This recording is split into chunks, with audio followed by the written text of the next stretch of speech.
Halo semuanya, kembali lagi di Canva.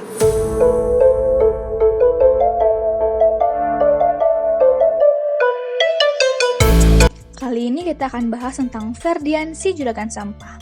Kenapa kok disebut juragan sampah sih? Ya, karena dia belakangan ini sedang membuat heboh dunia maya dengan konten yang berisi tentang bagi-bagi sembako.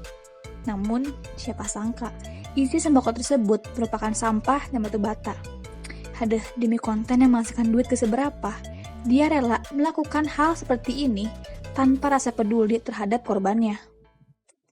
Meskipun seorang banci, mereka tidak seharusnya ditindas dengan cara seperti itu.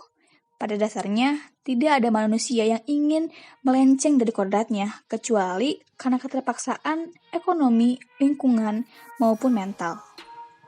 Maksud dari Ferdian dengan membuat konten seperti itu sih, katanya sebagai pelajaran bagi para banci tersebut agar beribadah di bulan Ramadan, mematuhi pemerintah karena PSBB, dan COVID yang katanya menular lewat mereka. Tapi, jika dia ingin para banci tersebut mematuhi peraturan pemerintah, justru mengapa malah dia sendiri melarangnya?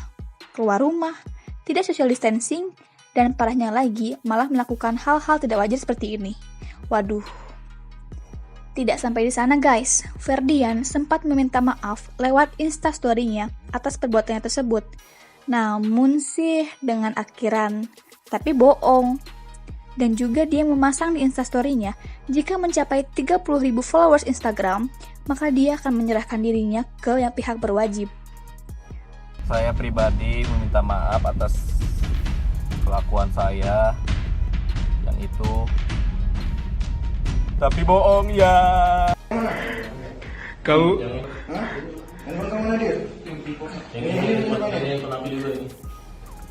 kamu benar lagi bebas. Tapi bohong gitu ya? Tapi bohong. Katanya diperiksa kamu mau naikin follower. Enggak, itu hoax semua. Saya semenjak tanggal 3 Mei itu saya udah nggak megang sosial media sama sekali. Berarti yang 30.000 followers baru mau menyerah itu bukan kamu? Bukan, saya Yang minta maaf tapi bohong gimana? Yang ngomong minta maaf bohong itu tahun kemarin. Tahun kemarin. Itu kasus apa? Kasus sama salah satu selebgram juga. Ah. Dan itu untuk video itu hoax semua, nggak ada yang benar. Terus kenapa sembunyi, kenapa kabur? Kenapa kabur? Saya Takut ya? iya. Ferdi kenapa? Rambutnya Itu dirubah? masih ada kuning-kuningnya loh. Kamu nyesal nggak sih? Nyesel nggak Fer? Nyesel sekali. Rambutnya kenapa di rumah Fer? Kenapa rambutnya diubah? Biar nggak kelacak. Kumisnya kenapa dipotong? Update-nya sih, temannya si Ferdian itu bonyok setelah dihajar warga. Lalu ternyata orang tuanya juga melakukan prank kepada polisi di saat ditanya di mana tentang lokasinya Ferdian. Hal tersebut mengundang banyak amarah dari para influencer dan YouTuber dari Indonesia, contohnya Chandra Liau, membuat konten yang cukup sarkas di mana mereka menghapus bagian dari kepala Ferdian tersebut dan ternyata kosong. Kan? Bener. Pantesan aja. Gak ada otak. Gak ada otak. Itu yang gue notice di awal sih. Kenapa kelakuannya bisa seperti ini? Kalau dari lu, Ban, dari video ini apa yang bisa? Kalau dari gue sih sebenarnya gue pengen kita masking dulu si Ferdian ini, terus kita coba turunin opacity-nya jadi fokus di Ferdian dulu. Oke, gua turun ke 70 kali ya. 70 dulu ya. Nah, Aman Oke, sih. aman. turun lagi. 50 coba ya, 50 ya. Gak ada apa-apa. Kamu nyadar apa? Apa ya? Emang gak ada apa-apa nih orang kayak gak ada hati nurani, gak ada moral. Kalau Ferdian yang nggak ada coba temenin deh, sama di masking juga coba. Oke, masking Opacity juga, turun oke. gitu. Langsung 50 aja. Turun 50 ya. Tuh kan, kelihatan kan? Oke. Menurunkan tingkat kegelapannya dan ternyata yang muncul adalah Dajjal. Kan gue bener. Dajjal. Dajjal. Pantesan. Coba Ferdian baikin lagi coba. Abisin juga. Terus juga Nah, Oh, kan? iya. Gue bilang bener udah. menjawab pertanyaan sekali lagi sih kenapa dia bisa melakukan hal seperti itu. Ya buat teman-teman yang nggak tahu Dajjal itu apa nih, Dajjal nih ya. Deskripsinya Kayak gini dia. Tak sampai di situ, Maeli si preman bukan kaleng-kaleng ini menantang Ferdian untuk duel bersamanya. Sebagai media meluapkan kekesalannya kepada Ferdian tersebut. Karena dia dapat merasakan bagaimana sedihnya di saat kita mengalami kesusahan, mengharapkan bantuan, namun ternyata yang diberi adalah sampah. Untuk next youtuber prank ini tolonglah kalau mau viral jangan kayak gitu caranya bang kan.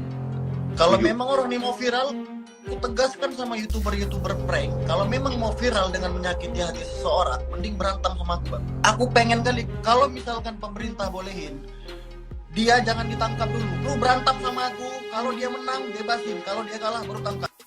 Meskipun banyak kecaman dari para YouTuber dan influencer lainnya, ada-ada saja konten kreator yang ingin pansos di mana ia membela Ferdian tersebut dengan membawa embel-embel agama. Pada awalnya, YouTuber dengan nama channel Lem Rusdi ini membuat konten bahwa dia mendukung si Ferdian ini dengan menggunakan unsur agama di dalamnya.